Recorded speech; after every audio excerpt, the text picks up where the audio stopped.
Continuamos con el módulo Los Hechos de los Apóstoles, continuando con la lección 5, en esta oportunidad el capítulo 11. Vamos a dirigirnos al Señor principalmente, vamos a orar. Amado Padre, te damos gracias por la vida, Señor, por la salud que nos das. Gracias, Señor, por tus bendiciones en nuestros hogares. Permítenos, Señor, poder continuar, Señor, con nuestros estudios. En este día, Señor, danos más de ti, Señor. Enséñanos, Señor, a moldearnos en tu carácter, Señor. Te pedimos sabiduría, dirección para poder continuar con ese estudio, Señor. En el bendito nombre de tu Hijo amado, mi Señor Jesucristo. Amén. Continuando con el capítulo 11. Vamos a hacer una breve introducción en cuanto a este capítulo. Pues continuamos con la misión a los gentiles. Y bueno, vemos que había el estado imperfecto de la naturaleza humana. Esta se manifestaba con mucha fuerza, cuando personas santas se molestan al oír que se ha recibido la palabra de Dios.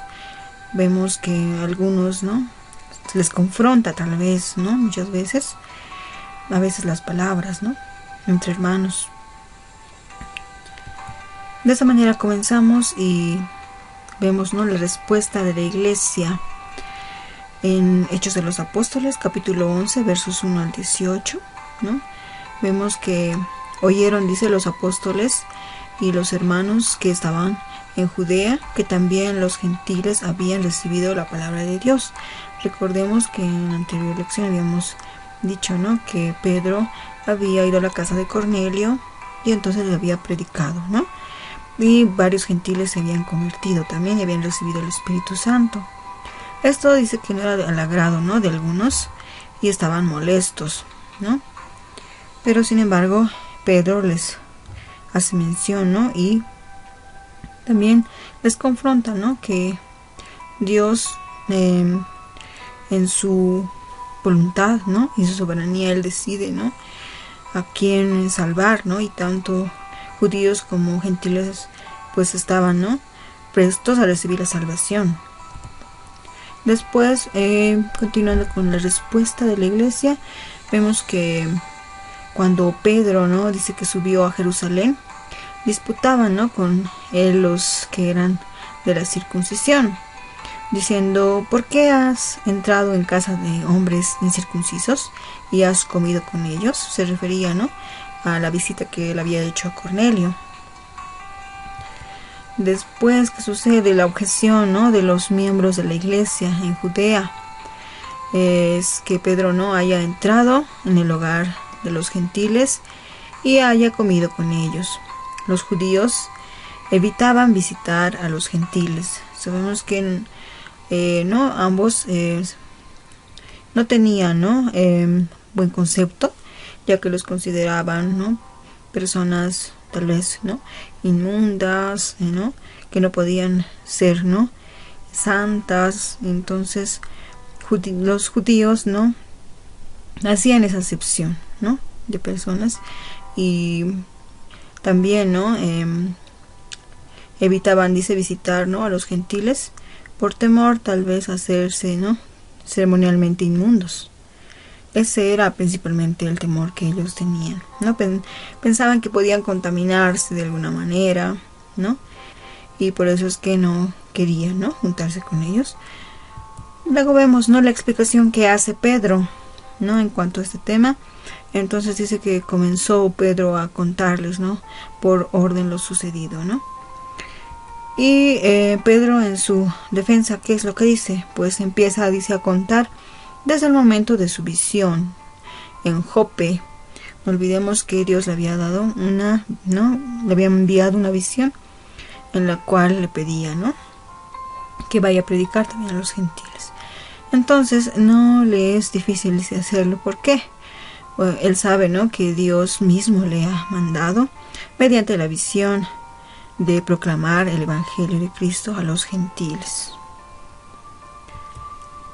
Continuando con la respuesta que él también les da, en conclusión, llegan a que ¿no? Pedro respecto a este hecho histórico es que Dios es soberano, hemos dicho, ¿no? En conceder salvación tanto a judíos como a gentiles. Cuando Dios pone a los gentiles cristianos en el mismo nivel que los cristianos judíos, y ambos, gentiles y judíos, creen en el Señor Jesucristo, Pedro ni siquiera puede abrigar el pensamiento de negar a los gentiles la entrada en la iglesia. Algo que es, ¿no?, realmente de bastante, ¿no?, bendición para cada uno de nosotros, ya que un día también, ¿no?, hemos recibido esa salvación por Cristo. Continuando, vemos la respuesta de la iglesia. Y aquí hace, ¿no?, la pregunta: ¿quién soy yo para oponerme a los planes de Dios? Esto se preguntaba Pedro, ¿no? Y hacer la pregunta es contestada, ¿no? Y él y los miembros de la iglesia de Jerusalén ven la mano de Dios en el desarrollo de la iglesia. La iglesia de Jerusalén no quiere oponerse a la obra de Dios entre los gentiles. De esa manera es que ellos van asimilando y van comprendiendo, ¿no?, que no podemos oponernos si es la voluntad de Dios, ¿no? Y Dios es quien, ¿no?, tiene, ¿no?, la palabra final. Él decide, ¿no?, a quién salvar, y ellos poco a poco, ¿no?, van aceptándolo. Entonces, ¿no?, oídas, dice, todas esas cosas, callaron y glorificaron a Dios, diciendo: de manera que también a los gentiles ha dado Dios arrepentimiento para vida. Esto lo encontramos en el versículo 8 del capítulo 11. También alabando a Dios, ¿no?, la iglesia de Jerusalén acepta a los gentiles sobre la base del don del Espíritu Santo dado a ellos por Dios y de su arrepentimiento. Estos dos hechos ofrecen suficiente evidencia de que la iglesia cristiana, a diferencia del judaísmo, no dependen de observancias, ¿no?, legalistas. A veces, ¿no?, al igual que los judíos, hay personas que no se ponen en esa posición de juzgar, ¿no?, sino de la guía divina. Debemos de preguntarle a Dios, ¿no?, cuál es su voluntad. Si Él lo decide así, si Él coloca a personas es por alguna razón, no debemos de ser una piedra de tropiezo para ello. Y debemos comprender, ¿no?, que la salvación es para todos. Siempre, ¿no?, Dios está ahí en medio de todo ello, ¿no? Él tiene un plan y un propósito para cada uno de sus hijos. Después podemos ver la primera iglesia gentil. Ahora, ¿qué es lo que sucede, no? Bien, lo que había sido esparcido a causa de la persecución que hubo con motivo de Esteban. Recordemos que Esteban era un mártir, ya que había muerto apedreado, ¿no?, por su fe. Dice que pasaron hasta Fenicia, Chipre y Antioquía, no hablando de nadie de la palabra, no hablando a nadie, ¿no?, la palabra, sino solo a los judíos, ¿no? Iban ellos predicando la palabra de Dios. También vemos que los primeros predicadores del evangelio en Antioquía fueron dispersados desde Jerusalén por la persecución. De ese modo, lo que pretendían dañar la iglesia se hizo que obrara para su bien. La ira del hombre se convierte en la alabanza a Dios. Dios tiene un propósito, ¿no? Y el propósito que en ese momento tenía, pues, era que se difunda el evangelio, que vaya a diferentes partes, ¿no?, del mundo y se expandiera. Entonces era algo de bendición, ¿no?, para que muchas personas también puedan creer, ¿no?, y puedan ser salvos. También hablamos de la predicación de ellos, ¿no? Se dice que fue acompañada de poder divino, porque la mano de Dios no estaba con ellos para llevar a los corazones y a las conciencias de los hombres lo que solo se podía decir al oído externo. Muchas veces algunos predicadores, ¿no?, hacen el esfuerzo de preparar su sermón y predicarlo, darlo, ¿no?, a sus servidores, ¿no?, a los miembros de la iglesia, de la congregación. Pero muchos, ¿no?, algunos van a recibirlo y algunos no. Pero en toda esta obra, ¿no?, siempre estaba la mano de Dios. El libro de los Hechos podemos ver, ¿no?, cómo se va difundiendo el evangelio, algo muy hermoso, ¿no?, que realmente, ¿no?, necesitamos más predicadores, necesitamos que más personas lleven así, igual que estos personajes como Pedro, Esteban, el evangelio. También en cuanto a la primera iglesia gentil, no había, dice, pero había entre ellos unos varones de Chipre y de Cirene, los cuales cuando entraron en Antioquía hablaron también a los griegos, anunciando el evangelio del Señor Jesús, y la mano del Señor estaba con ellos.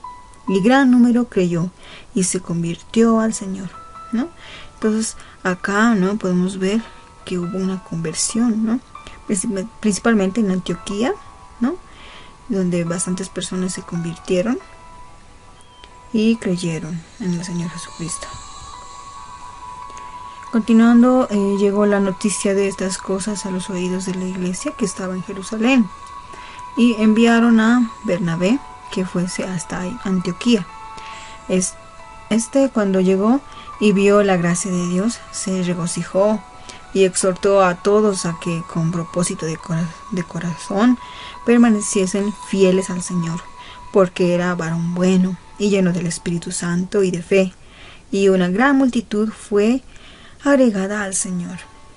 Qué hermoso, hermanos, que pueda así difundirse el evangelio y que más vidas en ese momento, ¿no?, hayan sido convertidas. Después dice que Bernabé fue, ¿no?, a Tarso para buscar a Saulo, y hallándole le trajo a Antioquía, y se congregaron allí todos un año con la iglesia, y enseñaron a mucha gente, y a los discípulos se les llamó cristianos por primera vez en Antioquía. Algo muy importante que debemos tomar en cuenta, ¿no?, que es la primera vez en estos versículos del 25 al 26 del capítulo 11, ¿no?, en Antioquía. Recordemos que los discípulos mencionan la palabra cristianos, ¿no? Así que continuamos, y desde el derramamiento del Espíritu Santo en Jerusalén, el día de Pentecostés, los seguidores de Jesús se referían a ellos mismos como hermanos, discípulos, creyentes, santos y aquellos que pertenecían al camino. Entonces vemos, ¿no?, cuánta felicidad había en ellos, cuánto amor había, ¿no?, entre los hermanos, al igual que el día de Pentecostés.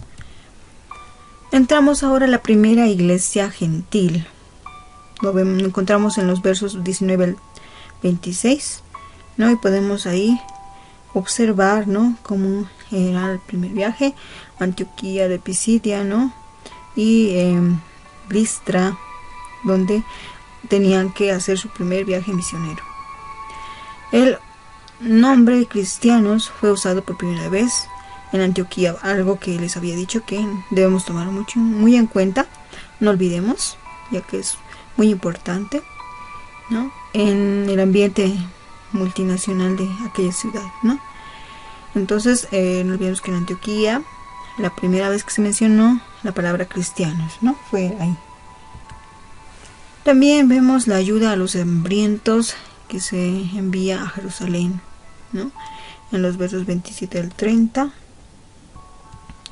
Y también en aquellos días unos profetas descendieron de Jerusalén a Antioquía, y levantándose uno de ellos, llamado Agabo, daba a entender por el Espíritu que vendría una gran hambre en toda la tierra habitada, la cual sucedió en tiempo de Claudio, en los versos 27 al 28.